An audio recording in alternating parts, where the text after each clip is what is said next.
Chase Thomas podcast. My nephew needs me to record. See, I already hate it. I hate it.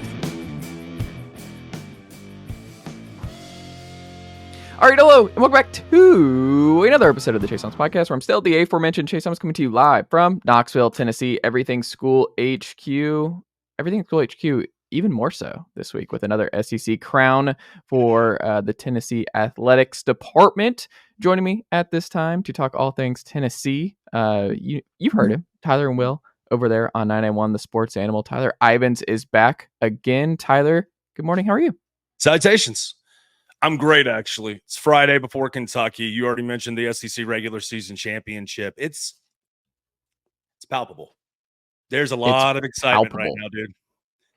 There is a lot of excitement right now. I mean, one of the things that I think is so interesting is because there was a quote tweet and a lot of Tennessee fans got up in arms about. I think it was Andrew Perloff, formerly of the Dan Patrick Show, talking about Dalton Knecht celebrating the ring finger. Like he was really excited about putting an SEC regular season championship on his finger. And I'm curious for you, what does it mean for Tennessee in the grand scheme of things to win the regular season title outright after their victory over South Carolina?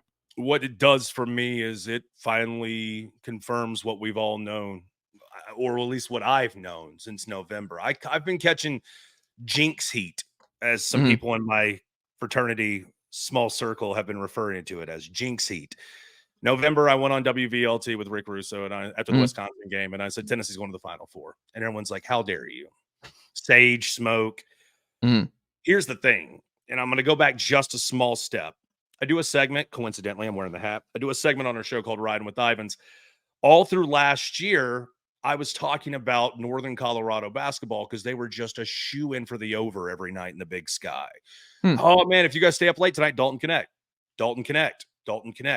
Never in a million years did I think Dalton Knecht was going to end up transferring, portal, make it Knoxville, Olivia Kumois, all the things, if you need to talk about, we'll talk about later. Now the running joke has been, Ivens, when you're watching other small conferences, who's the next transfer portal guy who's coming in? Because you clearly know about Dalton Knecht. As important Knecht has been, Jordan Gainey has been.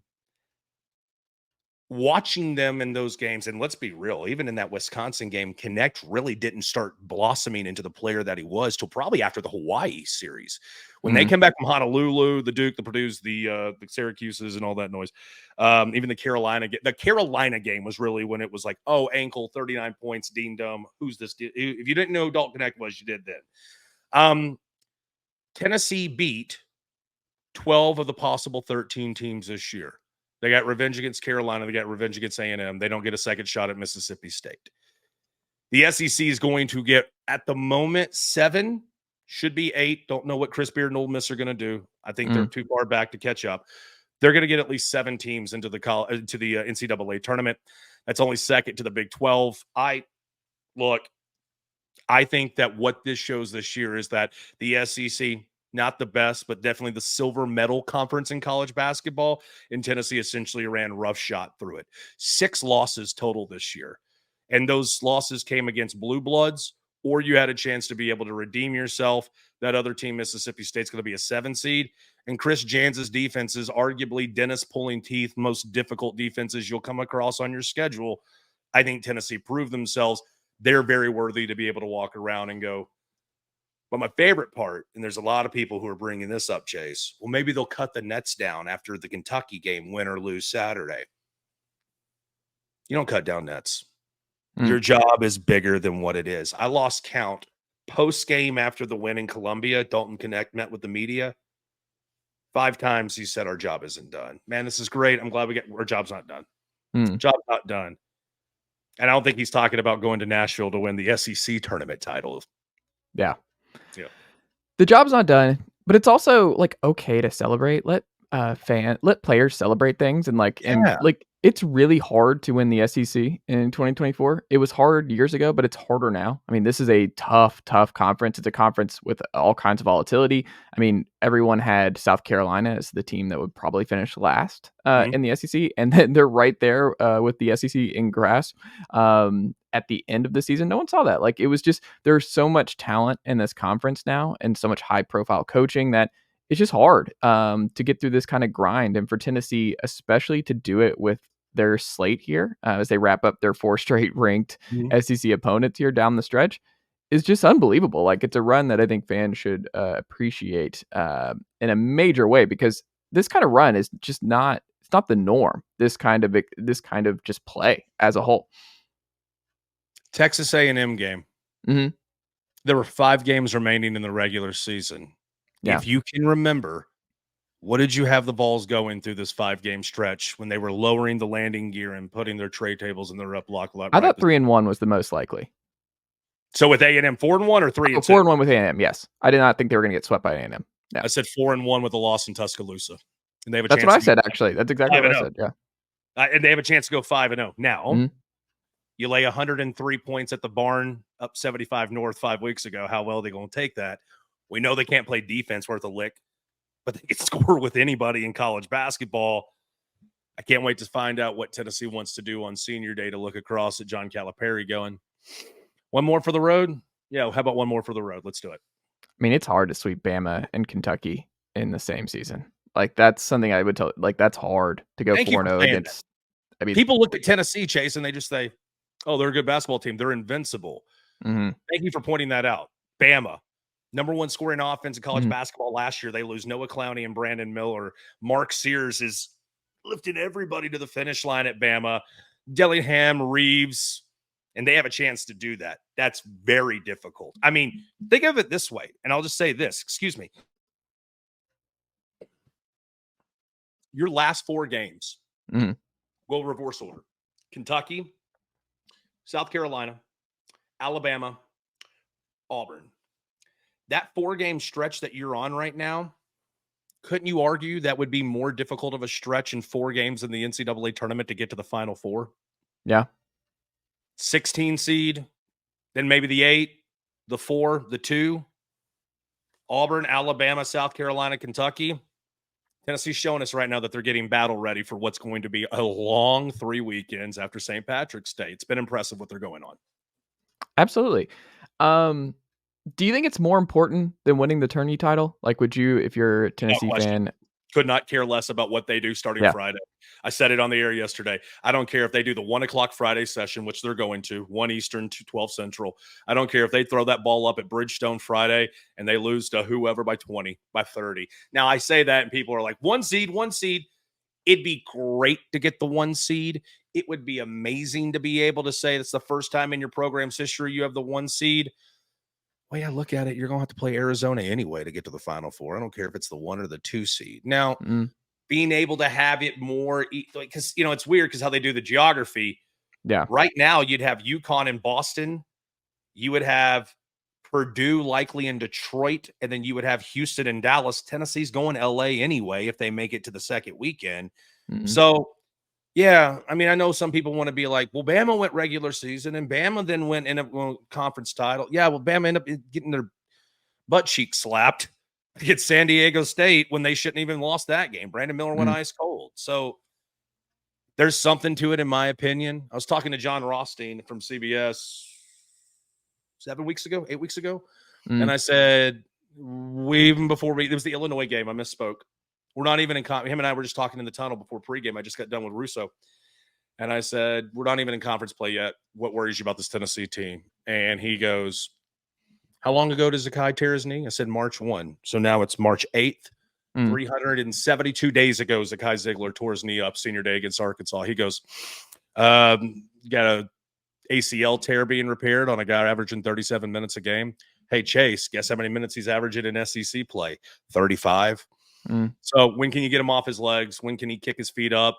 Zakai Ziegler, clearly the oil. The gas is Dalton Knecht, and then everybody else is the gears and the brake pads. I'm 37 years of age. I've never seen Tennessee in this position. Not Grant, not Allen Houston, not Ron Slay, not Admiral, not Bone. None of them. This is different, and I think you know that as well. I don't think there's too many people who are like, well, this is different this year. I mean, this is the best team Barnes has ever had at Tennessee. This might be the most complete team Barnes has ever had in his coaching career. Like this might be his best team. TJ Ford team was pretty solid. I'd put this team over the TJ 403 Final Four team. That's not hyperbole, and that's not me juicing it. You're 100% on that. That is accurate. That's accurate. You think Barnes would admit that, or would he wait and see no the chance. end of the year? No chance. Yeah. No chance. No chance. But I'll just say this because I'm not breaking news guy. I'm not sources guy. I'm not Jimmy Himes. I'll just say when it comes to Rick Barnes in the Final Four, I think that it's something that keeps individuals up every night wondering, can you get back to an opportunity to be able to cut down the nets? Loyola Chicago Sister Jean, Florida Atlantic. I mean, come on. I know we all pay attention to our teams because there are teams. Oh, this guy can't do this, or this guy can do this better, or you can't talk about we hyper focus on what's happening in Knoxville, Tennessee. But I think even me subjectively, black and white down the middle, there are times where I've looked at other teams' past and I've looked at Tennessee's past going, you guys have fumbled an opportunity to get to the Final Four based on where 1 seeds, 4 seed. Arizona loses the year. The 1 seed Arizona loses the year that you lose the Sister Jean because you keep shooting threes and won't drive the lane in Dallas. Last year, Purdue loses to Fairleigh Dickinson, and you were just like, oh, you don't have to get through Florida Atlantic. You got Kansas State waiting for the year Tennessee loses to Loyola. I think Florida State was like the 5 seed in the Elite Eight. Like, it's like, come on, guys. You've never had better Park Place, Broadway situations side by side, and you just keep dropping the ball. This is coming together, Chase. I will always say, though, and this is like one of the weird things. I mean, UConn not winning a road top 25 game in like 15 years, and yet they have 2 titles in between that. And you're like, it's just a weird sport. I look at it as like, and Tennessee baseball is like the epitome of this over the last 3 years, right? Is the best, maybe the best college baseball team ever didn't make it to the College World Series with Tennessee 2 years ago. And then Tennessee proceeded to make the College World Series the 2 years sandwiched with the best team of all time. So it's like, it's not an indictment on Vitello that he didn't make it to Omaha with that best team. It's like, we're seeing it this year, and we'll talk about baseball in a second, but like, they're a machine, and you just want bites of the apple. You want, like, my biggest thing, and part of the reason that I really enjoy the Everything School HQ stuff is that Tennessee has put themselves in a position to get multiple bites of the apple every year. And one of the, like, when you are this consistently good across the board, one of these teams is going to break through. Like, it's going to happen. It's just, it's not like football, where football before, I mean, now we're going to see some more volatility with the 12 team and soon to be 14 team playoff, where it's not going to be the best team in the sport winning it year over year. But what you had was, hey, if you were the best team in football, you were going to win the national championship. If you had the best players and were the best team, you were going to win. It was pretty cut and dry that Alabama and Georgia and folks before them, it's like, they're going to win. Like, that's just how this is going to go. Basketball and baseball has never been that. So I understand a lot of fans, and look, I think this is a Final Four team. I'm also just enjoy the ride. They've won a lot of basketball games. Dalton Knecht is a player you have not seen and probably will never see at Tennessee again. Like, this is all fun. They have the talent to get there. They have the coaching to get there. Right. But it's weird. The March Madness is weird. The College World Series is weird.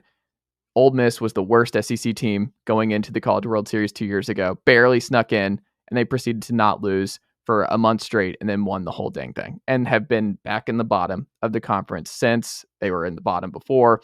It's just a weird, these are 2 weird sports and 2 weird postseason formats.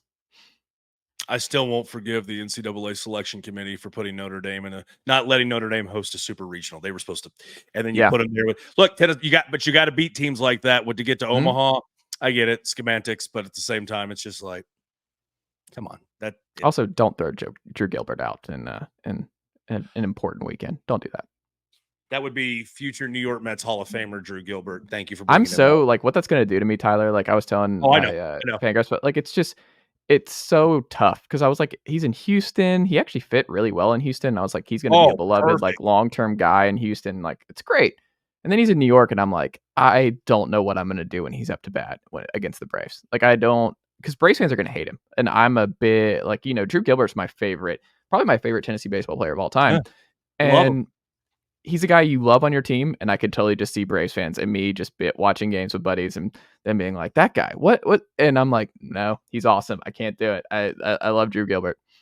Put him in the outfield on games started by Blade Tidwell. Mm. It was smash. Rub that together as Braves fans with Acuna's brother batting second and be like, he's not as good as Ronald. I know he's not as good as Ronald, but if you want to spark the 90s Javi Lopez, Chipper, Edgardo, Ray Ordonez, Piazza. Like Philadelphia's trying so hard to come in and be like, hey, no, we're part of this NL East. It's like, no, you're not. Get out of here.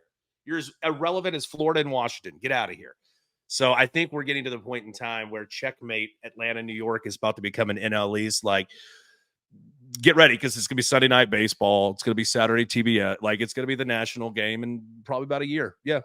I'd say 25 is when that's really going to get started kicking into like, all right, I hate you, you hate me, but let's break bet on Thanksgiving. I'm here for that. We'll say that. Absolutely.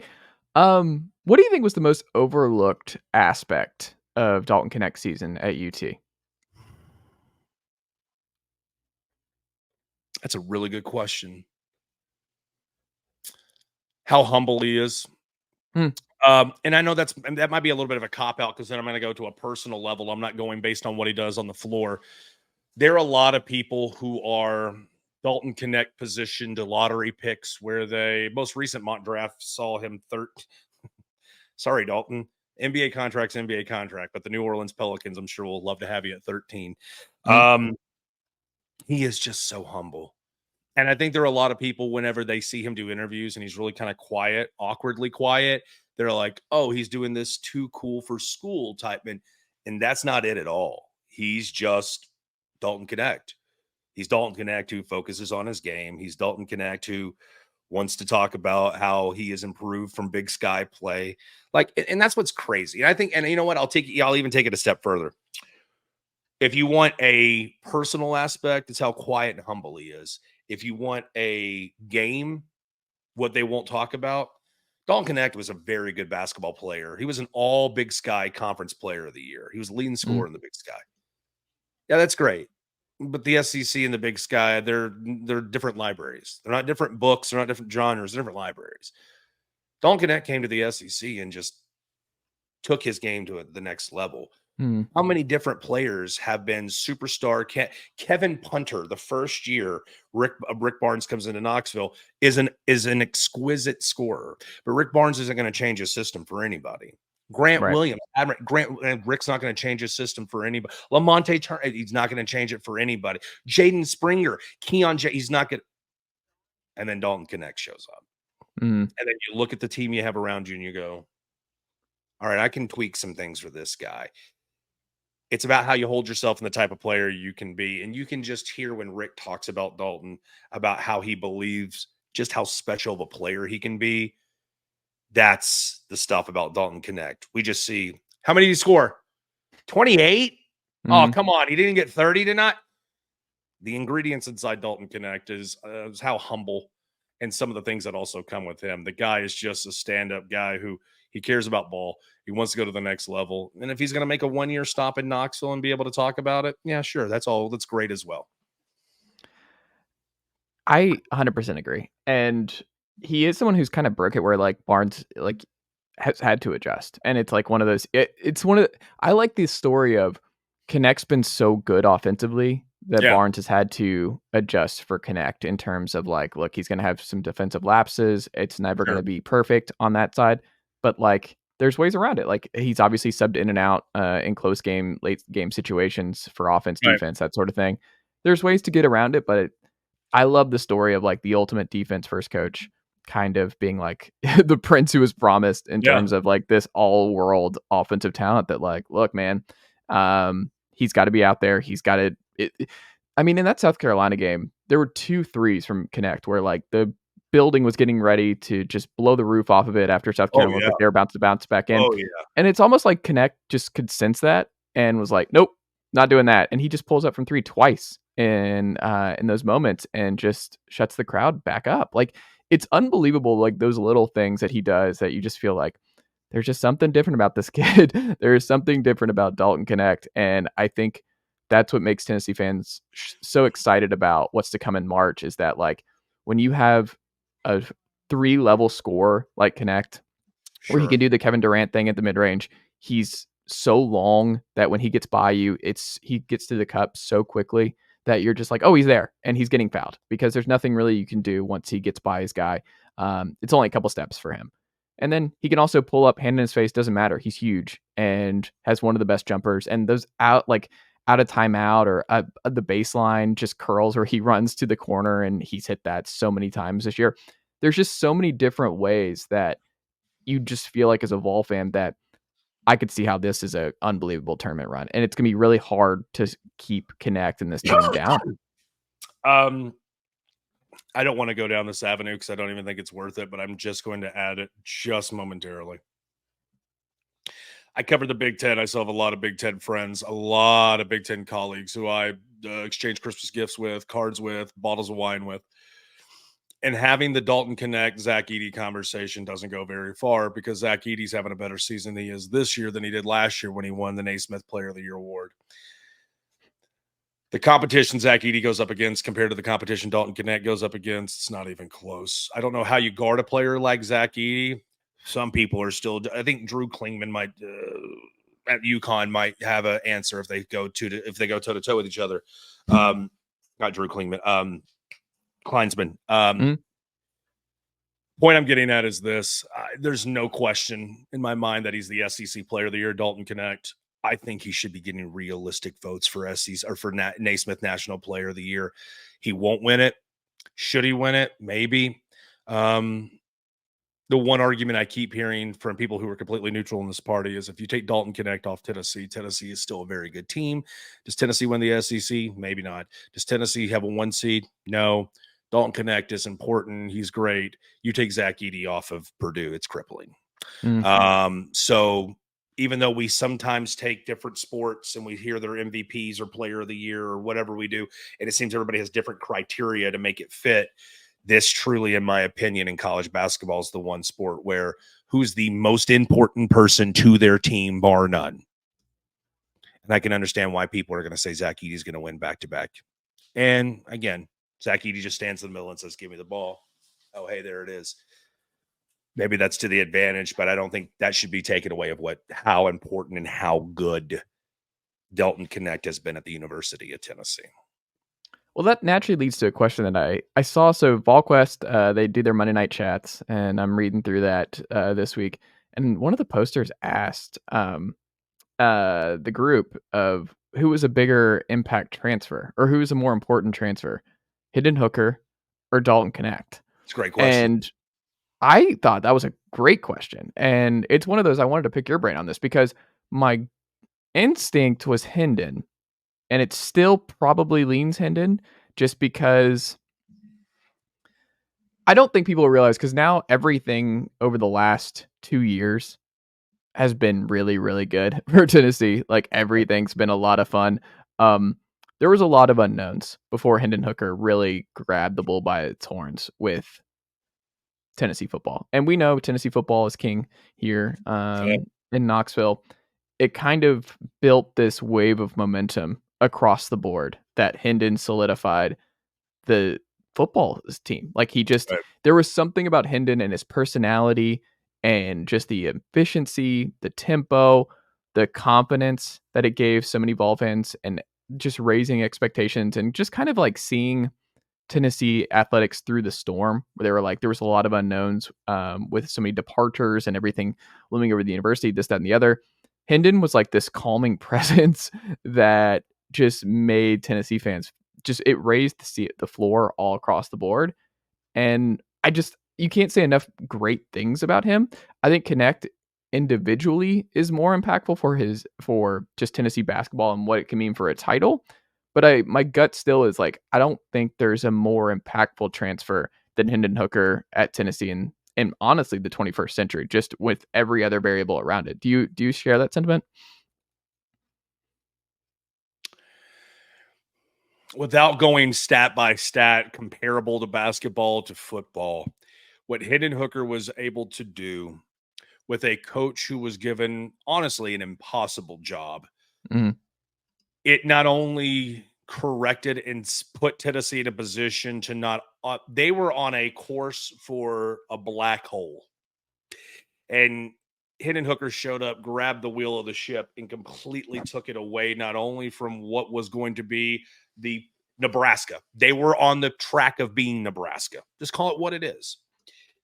And they pull it, and now Tennessee is being talked about as not only cleansed of any type of Chick-fil-A, McDonald's sins of bags of money, but Hendon Hooker comes in and he makes Tennessee fans, not only locally but nationally, say, okay, we're no longer the punchline. He took Tennessee from punchline of jokes, from running Friday Sports Center, not top 10 plays, recruiting, NIL. You can say the ball got rolling. Tennessee was a snowflake. They became an avalanche when Hendon Hooker came to Tennessee. Hendon Hooker, if you want to talk about stats, his touchdown to interception ratio would make the guy over your left shoulder blush. It is, I would say it's unequivocally, but I would say it is without a shadow of a doubt, bold italics, underline, Hendon Hooker right now over Dalton Knecht. And I think for anybody who goes, well, no, it's not that easy. My first kind of serving of the argument would be, you got 2 seasons of Hendon Hooker. You got 1 year of Dalton Knecht. That's why when people want to have the conversation with us on our show or email or tweet at us going, Chris Lofton or Dalton Knecht, it's not even close. Okay. Yep. What Chris was, can you imagine if Chris wasn't fighting cancer? Mm. You know, it was that slow year he had that led to the diagnosis, like something just isn't right in my body. It's great. I love living in moments, and I'm going to enjoy every single drop of ounce, like a slow drip coffee, bean to liquid right there in my glass. I'm going to love it. I'm going to savor it.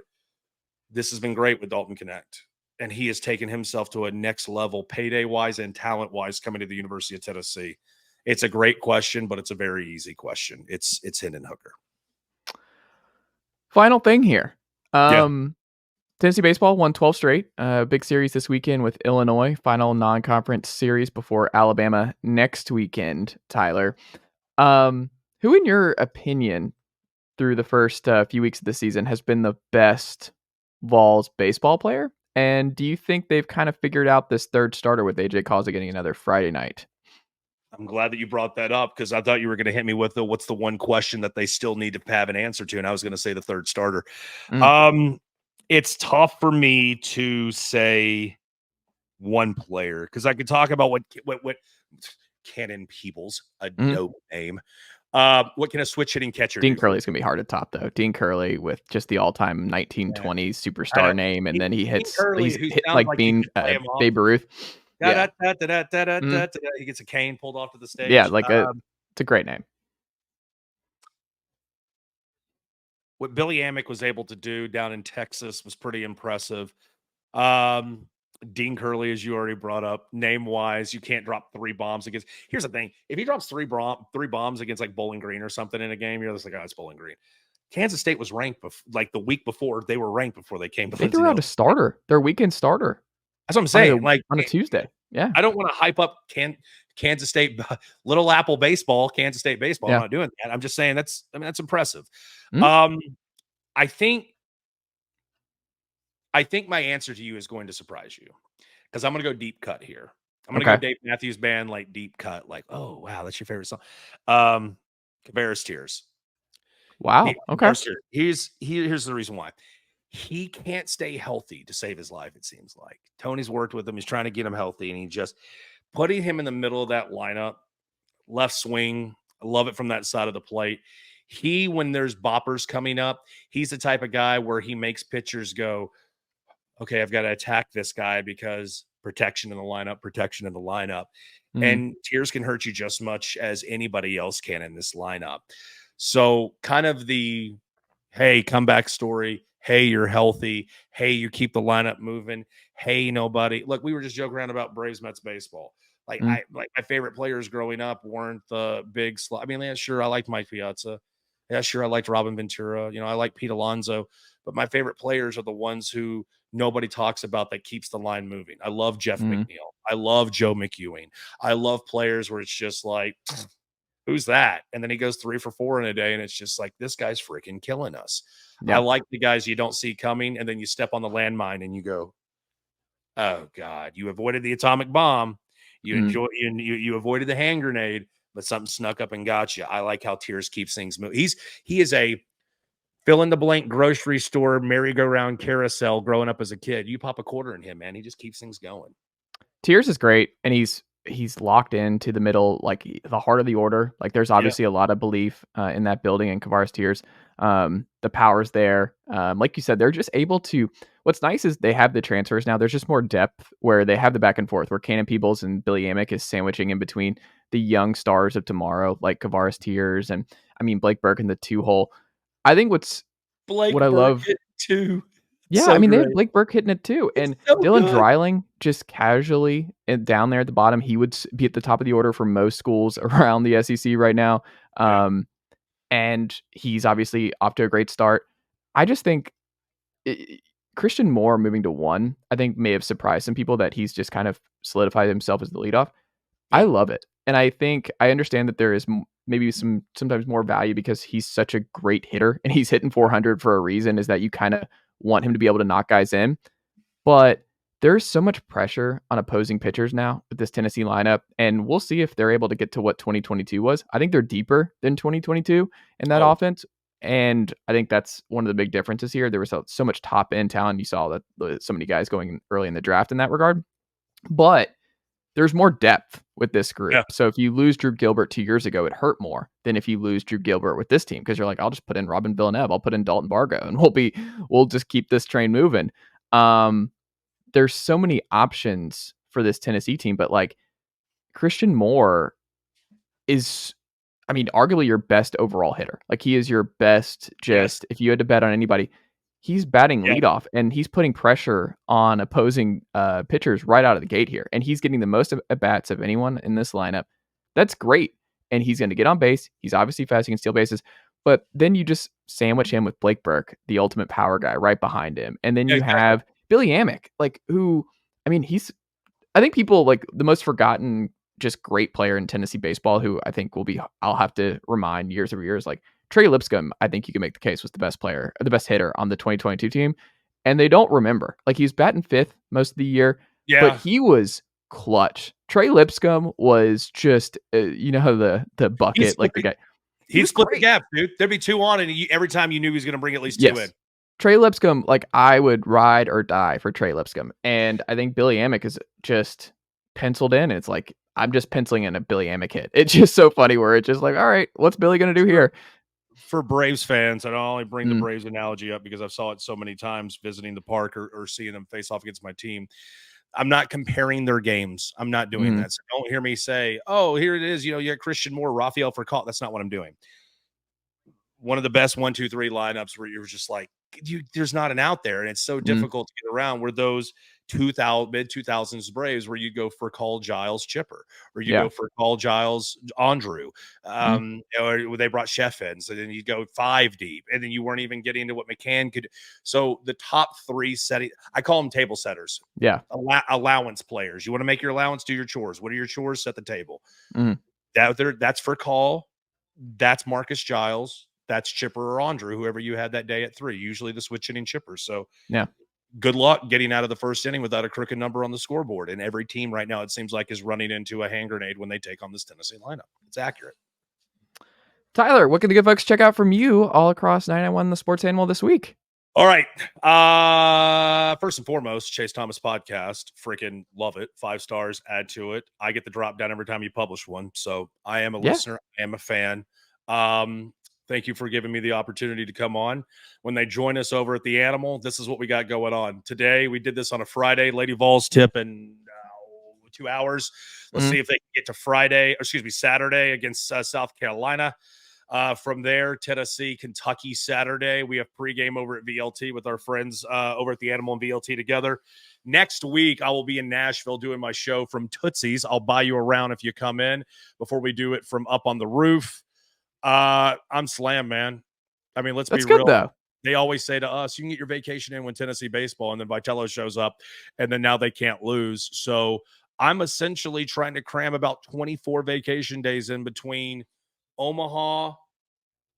I'm going to be in Dallas this year for SEC Media Days, and then spring practice. I got to somehow cram in all my vacation days between 4 weeks with Dallas and SEC Media Days there.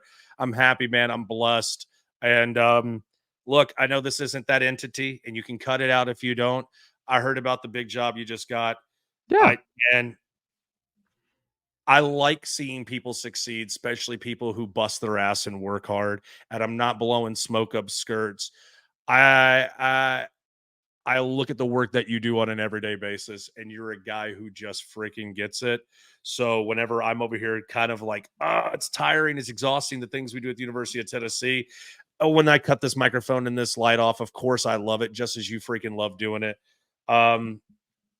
We grind. Mhm. We sleep when we sleep, and we enjoy every second of it. That's what's going on right now, Chase Thomas. And I'm not telling you anything you don't already know. Tyler, I appreciate that and appreciate you always making the time. And we'll come back and do this again soon. Every time Chase reaches out to me, something crappy's happening or something upside down's happening. I guarantee you the next time it happens and you text me, I'm going to be like, yeah, Chase Thomas, I'm just plucking flowers with my new puppy. Let's go do it. There you go. Hey, put it out in the atmosphere. Let's put that out in the atmosphere. Tyler Ivens, thank you. And I'll talk to you soon.